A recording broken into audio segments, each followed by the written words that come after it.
श्री हनुमान जी महाराज की जय। श्री रामचंद्र भगवान की जय। ओम श्री गणेशाय नमः। श्री सरस्वत्यै नमः। श्री गुरुचरण कमलेभ्यो नमः। श्री मातृपितृ चरण कमलेभ्यो नमः। ओम हनुमते नमः।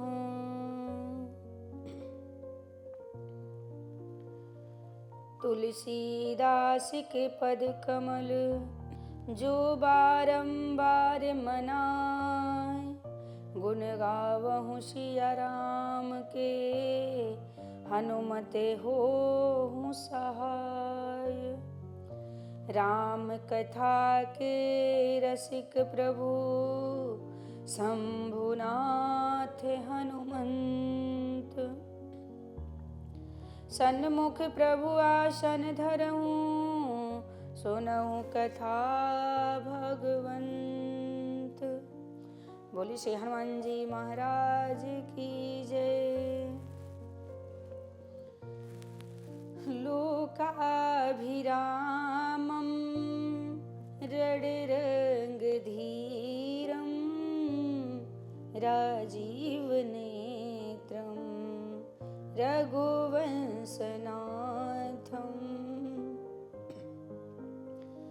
कारुण्यरूपं करुणाकरन्तं, श्रीरामचन्द्रं शरणं प्रपद्ये। श्रीरामचन्द्रं शरणं प्रपद्ये। मनोजवं मारुततुल्यवेगं,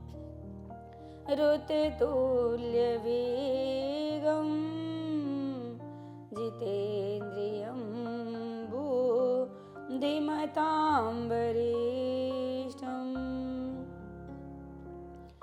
वातात्मजं वानरयूथमुख्यं,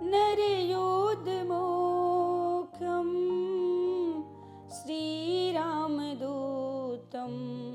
शरणं प्रपद्ये। श्रीरामदूतं शरणं प्रपद्ये।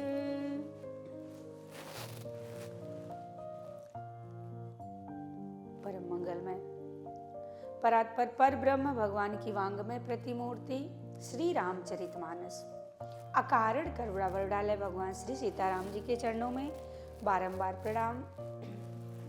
श्री राम कथा के रसिक श्री हनुमंतलाल जी के चरणों में बारंबार प्रणाम। आप सभी भक्तजन, सभी कथा प्रेमी, आप सबको जय सिया राम, राधे राधे। आइए बड़ी भाव के साथ भगवान की दिव्यमयी कथा श्री राम कथा में प्रवेश करेंगे। श्री न्यूज चैनल पे आप सभी लोग बड़े आनंद के साथ भगवान की कथा सुन पा रहे हैं। ऐसी सुंदर सी पावन सी कथा का श्रवण लाभ पान हम सभी लोग कर पा रहे हैं।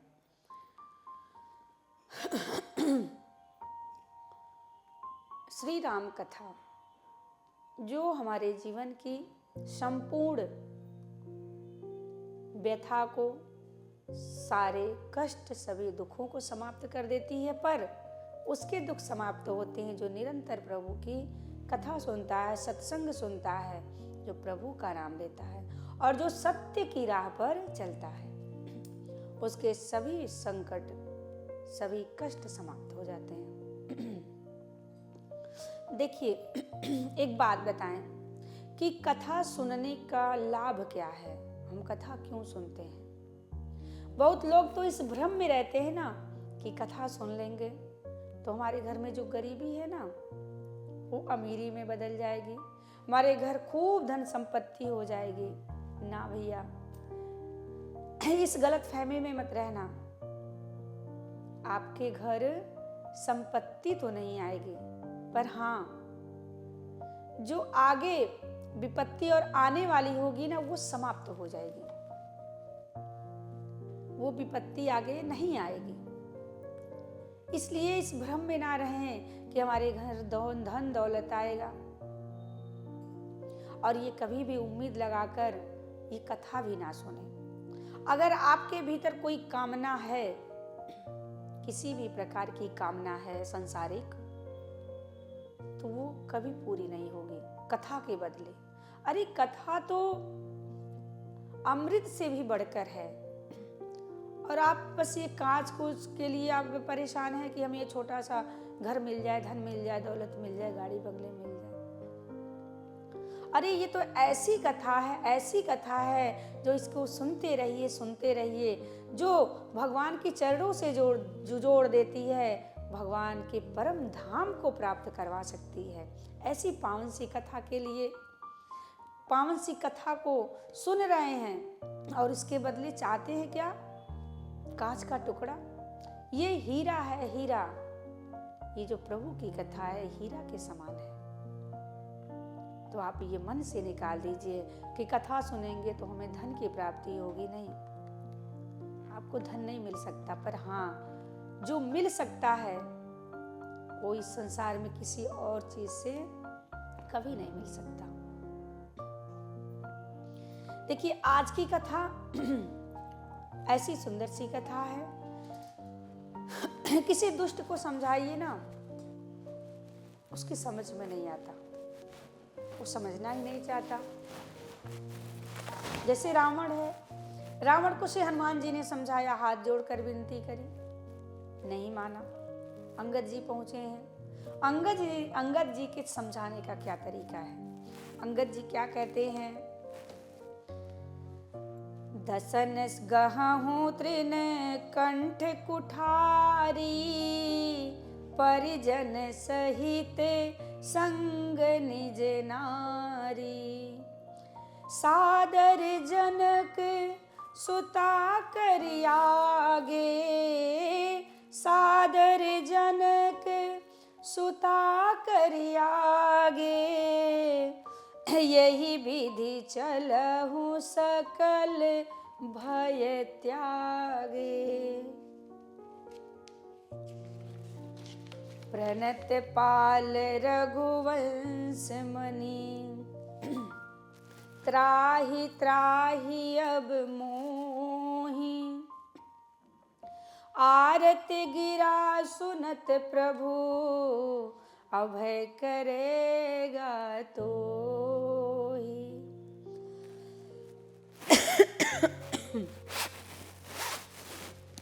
अब तो रावण समझ गया कि ये वो वाला बंदर तो नहीं है जो पिछली बार आया था। ये तो बड़ा खतरनाक समझ में आ रहा है। ये कौन बंदर है?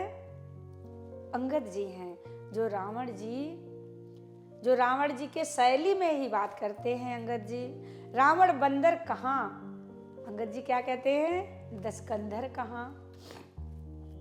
वो पूछता है बंदर कहाँ, तो अंगद जी कहते हैं दशकंधर कहाँ।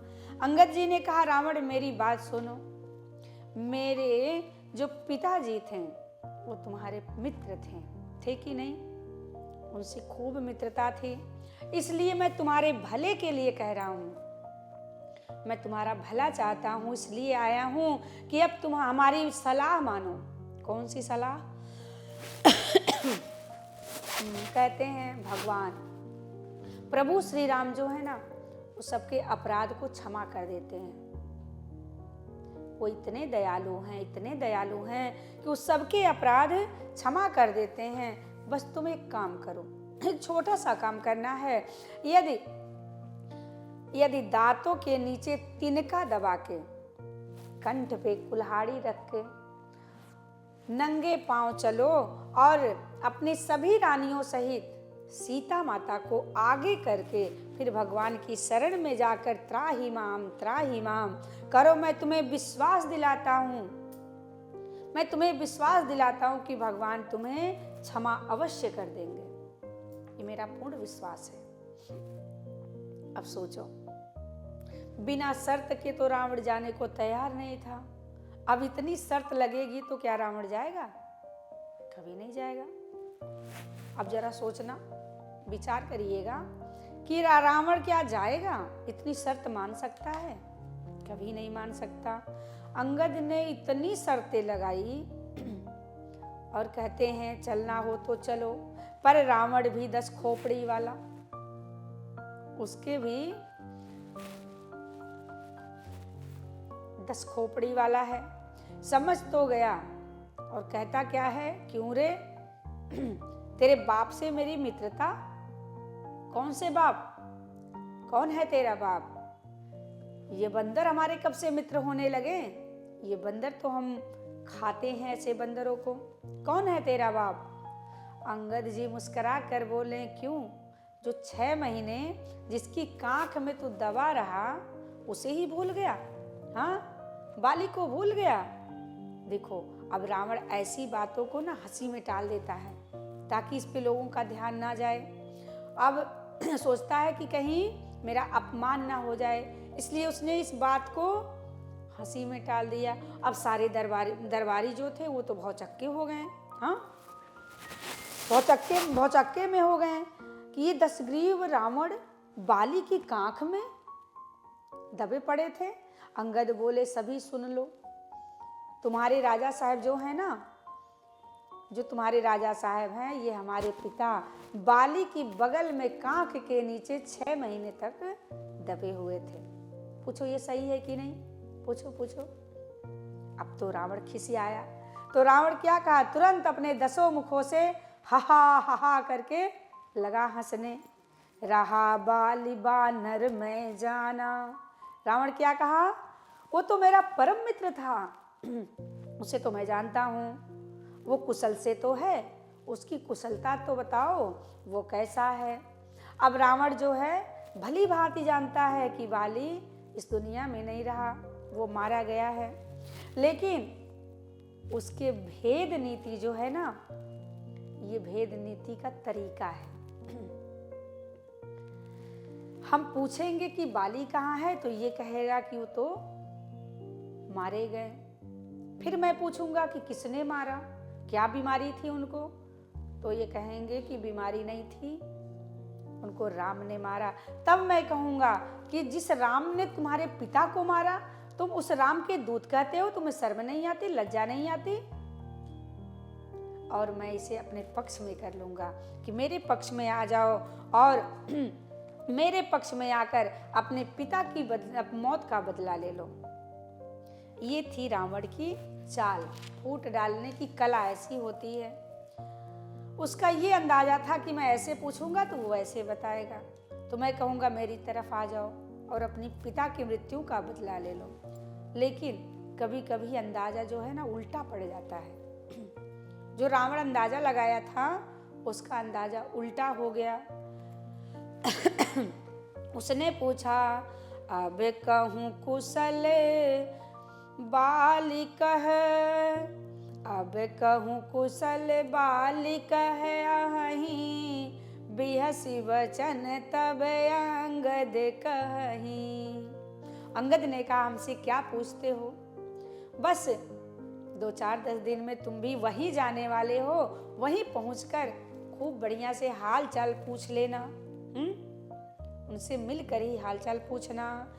दिन 10 गए बाली पही जाई, पूछे हूँ कुशल सखा उरलाई। राम विरोध कुशल जैसी होई, सो सब तो ही सुना यही सोई। यहाँ पर अंगद जी ने एक और जवाब दिया। क्या बोले? जब रावण ने हनुमान जी को 60 कहा था, देखा हूँ 60 असंख्य अति तोही। अंगद जी उसी शब्द से रावण को संबोधित किए हैं। तो अंगद जी क्या कहते हैं? सोनो 60 भेद होई मन ताके, श्री रघुवीर हृदय नहीं जाके। अब रावण बोला मैं तुम्हारी कड़वी बातें सुन रहा हूं। जानते हो क्यों सुन रहा हूं? अंगद जी ने कहा, क्यों सुन रहे हो? रावण कहता है, मैं धर्मशील हूं, मैं क्षमाशील हूं, इसलिए तुम्हारी ये कटु वचन सह रहा हूं। अब तो अंगद जी मुस्कुराते हुए, खल तब कठिन वचन सब सहूं, नीति धर्म मैं जानत हूं। अंगद जी ने कहा, हाँ हम तो धन्य हो गए। कहते हम तो धन्य हो गए, आप जैसा धर्मात्मा, वाह क्या धर्मात्मा है। आप जैसे धर्मात्मा तो मैंने पहली बार देखा है। ऐसे धर्मशील व्यक्ति को मैंने आज तक नहीं देखा। मैं तो धन्य हो गया, मेरा जीवन धन्य हो गया। धर्मशीलता तब जग जागी, पावा दरसु हमहु बड़ भागी। आपकी धर्मशीलता की चर्चा तो खूब विख्यात है। अंगद जी कहते हैं, कह कपि धर्मशीलता तोरी, हमहु सुनी कृत परत्रिय चोरी। क्या सुनी? पराई स्त्रियों को तू चुरा लेता है, तेरा यही काम है पराई स्त्रियों को चोरी करना। तो आप जैसा धर्मात्मा का यही काम तो है। आप जैसे धर्मात्मा पराई स्त्री की चोरी करना जानते हैं। और रही क्षमाशील की बात, कान नाक बिनु भगनि निहारी, क्षमा कीन तुम धर्म विचारी। व्यंग करके अंगद जी ने कहा, ऐसे फटकार लगाई। कहते हैं, धर्मनिष्ठ रावण, तुझे लज्जा नहीं आती? तू अपने आप को धर्मशील कहता है। बूढ़ी न मरहु धर्म व्रतधारी। अरे तुझे थोड़ी भी लज्जा नहीं आती? तुझे शर्म होती तो चुल्लू भर पानी में डूब मरता। हाँ, पर तू तो महाबेशर्म है, अपने आप को धर्मात्मा कहता है। धर्मात्मा ऐसे होते हैं। अगर धर्म देखना ही चाहते हो ना, तो हमारे प्रभु श्री राम जी को देख लो। रामो विग्रहवान धर्म है, मेरे प्रभु को देखो, वही साक्षात धर्म है। मेरे प्रभु साक्षात धर्म है। इतना सुनकर रावण क्रोध में आ गया। क्रोध में आकर आग बबूला होकर बोला, मूर्ख बानर, तू नहीं जानता मेरे चलने से धरती हिलती है, कांपने लगती है। धरती कांपती है। अंगद जी बोले, अरे जाने दे, हमारे लक्ष्मण जी जब चलते हैं ना तो धरती हिलती है। लखन सकोप वचन जे बोले, डगमगाने दिग्गज मही डोले। मेरे लक्ष्मण जी जो है ना, उनके चलने से धरती हिलने लगती है। रावण बोला, ऐसी बात है? क्यों रे मूर्ख, बाली तो इतना गप्पी नहीं था, तू कब से इतना गप्पी, इतना झूठा, इतना गप्पल मारने वाला कब से हो गया? हाँ, बाली न कबहु गाल अस मारा, मिली तपसिन ते ही भय सिलवारा। उन तपस्वियों का साथ क्या मिला? तू झूठा हो गया। अंगद जी बोले, करके दिखाऊं? रावण बोला, तू क्या कर सकता है? जब उस तापसी राम ने मेरा कुछ नहीं बिगाड़ा, तो तू क्या कर सकता है? जब ते ही कीन राम के निंदा, क्रोधवंत यति भयउ कपिंदा। कट कटान कपि कुंजर भारी, कट कटान कपि कुंजर भारी, दुहु भुज दंड तमकी मही मारी। अंगद की भुजाओं के प्रहार से धरती कांपने लगी और रावण का सिंहासन हिलने लगा। जैसे सिंहासन हिला, रावण के सिर से 10 मुकुट धरती पर गिर गए। अब लगी छीना झपटी होने लगी। और प्रायः देखने को मिलता है, आज भी देखा जा रहा है, जब जब किसी के सिर से राजनीति के मुकुट गिरते हैं ना, तो छीना झपटी होती ही है। कुछ तो अंगद जी को मिला। अंगद जी मुकुट को उठाकर भगवान के श्री चरणों में फेंक दिया। कछु ते ही लय निज शरण संवारे, कछु अंगद प्रभु पास पवारे। 6 मुकुट रावण उठाकर अपने शीश पर धारण किया, परंतु जो 4 मुकुट अंगद जी के पास आया, वो 4 मुकुट अंगद जी उठाकर भगवान के श्री चरणों में अर्पण कर दिए। अंगद जी कहते हैं कि जा इसका भी उद्धार हो जाए। जैसे पहले के लोग होते थे, किसी को प्रणाम करते थे तो अपने सिर की पगड़ी उतार कर प्रणाम करते थे, अपने सिर की पगड़ी उतार देते थे, मुकुट चरणों में रख देते थे। ऐसे ही अंगद जी ने सोचा इसका सिर तो नहीं प्रभु के चरणों में झुक सकता, तो इसका मुकुट ही राम जी के चरणों में रख दिया जाए ताकि इसका भी उद्धार हो जाए। अंगद जी चाहते हैं इसका उद्धार हो जाए, लेकिन रावण की बात सुनो।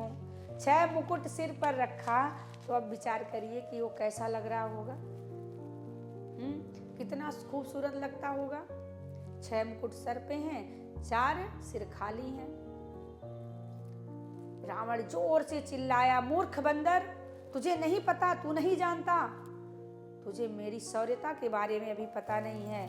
अपने हाथों से मैंने सिर काटकर भगवान को अर्पण किया था, भगवान को चढ़ाया था, बाबा भोलेनाथ को चढ़ाया था। मैं इतना बड़ा बलवान हूं, तू मुझे नहीं जानता। अब तो अंगद जी हंसने लगे, अरे मूढ़ दशानन, ये कोई वीरता है? तू अपने आप को वीर कहता है? हाँ, इसे वीर कहा जाता है। अरे तूने तो केवल सिर काटे, जादूगर तो अपना पूरा शरीर फाड़ देता है, तो क्या उसे भी वीर कह दिया जाए? क्या वो वीर हो गया? इंद्रजाल कहूँ कहियन वीरा, काटिय निज सकल शरीरा। अरे रावण, तुझे वीर होने का भ्रम है, तू वीर नहीं है। तुझे वीर होने का भ्रम है, तू वीर नहीं है। रावण बोला, चुप कर, मैं सिर काटकर हवन कुंड में डाल दिया था। अब तो अंगद जी बोल पड़े, फिर भी तू वीर नहीं है, भले ही तूने अपने सिर क्यों ना काट कर डाल दिए हों। अंगद जी कहते हैं, जरहि पतंग मोह बस। ये जो पतंगे होते हैं ना, रोज रात को दिए पे जाके फड़फड़ाते हैं और जलकर मर जाते हैं, तो क्या वो वीर गति को प्राप्त होते हैं? क्या अगले दिन अखबार में नाम उनका छपता है कि आज इन्होंने वीर गति को प्राप्त किया? नहीं। रावण बोला, चुप कर, मैं इतना बलवान हूँ, इतना बलवान हूँ कि मैं कैलाश पर्वत को उठाकर अपने हाथ पर धारण कर लेता हूँ, मैं असंख्य भार को उठा सकता हूँ। अंगद बोले, जाने दे, भार उठाने वाले गधे भी कोई सूरवीर होते हैं? गधे को कोई सूरवीर कहता है? चुप कर। अब तो रावण बड़े क्रोध में आया। जरहि पतंग मोह बस, भार बहहि खर वृंद, ते नहीं सुर कहा वही, समुझि देखि मति मंद। अब तो रावण क्रोध में आया और राक्षसों को आदेश दिया कि इस बंदर को उठाकर बाहर फेंक दिया जाए। अंगद जी बोले, मेरा एक पैर हिलाकर तो दिखाओ, अगर तुम्हारी सभा में कोई वीर है तो मेरा एक पैर हिला दे। सब आए बारी बारी करके, सब हिलाने का प्रयास किए, पर अंगद जी का पैर हिल नहीं रहा है। ये किसका बल है? भक्त का बल है या भगवान का बल है? गोस्वामी तुलसीदास जी महाराज लिखते लिखते रुक गए कि मैं यहाँ पर किसकी महिमा लिखूं, किसकी महिमा लिखूं? भक्त की महिमा लिखूं कि भगवान की महिमा? आइए, आज की कथा यहीं पर भगवान के श्री चरणों में, आगे की कथा कल सुनेंगे। जय सिया राम, राधे राधे।